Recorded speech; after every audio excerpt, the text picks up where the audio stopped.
Hey guys, it's Krista, and I am officially 38 weeks and 1 day today. So I thought I'd do a little update for you. Not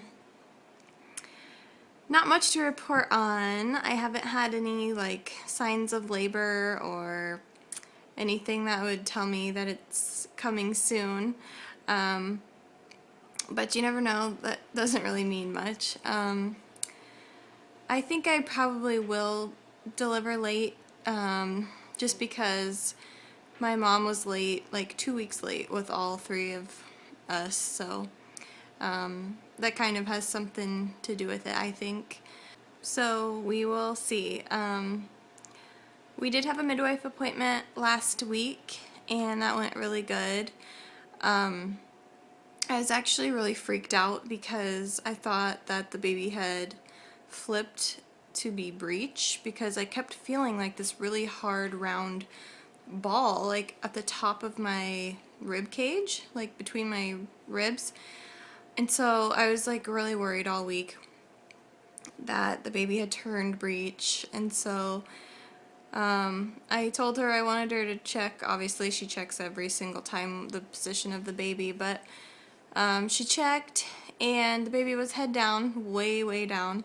So I don't know if I was just feeling the baby's feet together, like pushing up, or maybe a knee or something like that. But I was just so thankful that the baby is head down, because if the baby was breech, we wouldn't be able to deliver at the birth center. We would have to deliver at the hospital.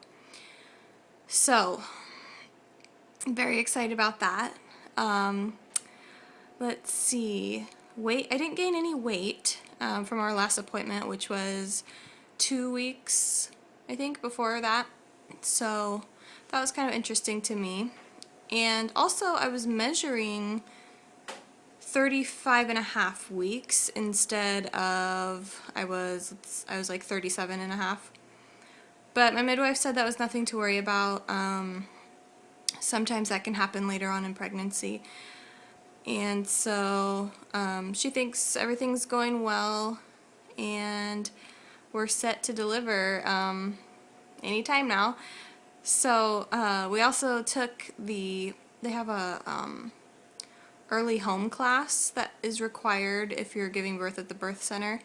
And basically that's just like a class, a 2-hour class, and they go over what to expect right after birth, how soon they will release you, which is typically 4 to 6 hours after birth.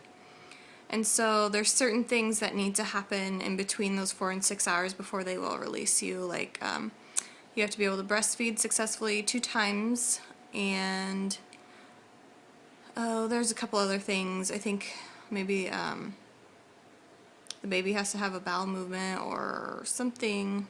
I could be wrong, but there's just certain protocols, obviously, that they have to take for safety. We also learned about just like there was a lot of information on breastfeeding, which I was glad about, because I haven't really done too much reading or I guess research on breastfeeding, but we do plan on exclusively breastfeeding.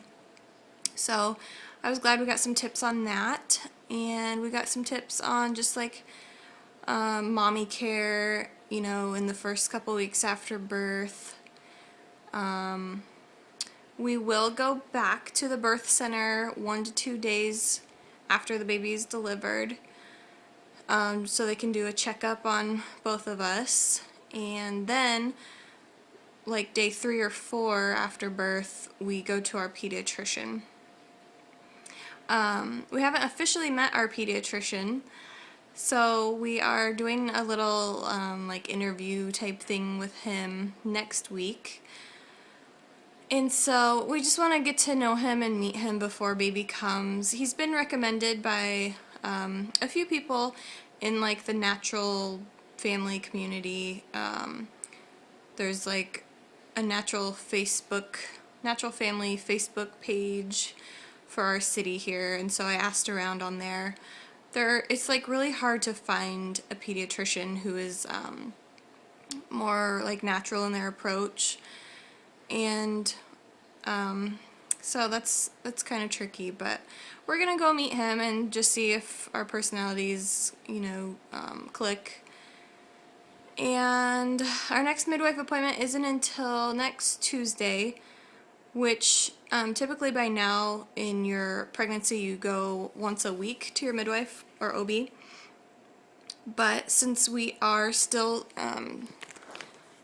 traveling all the way to Bellevue, where the birth center is, it's like a 45-minute drive. So we're kind of spreading out the appointments as long as everything's going well.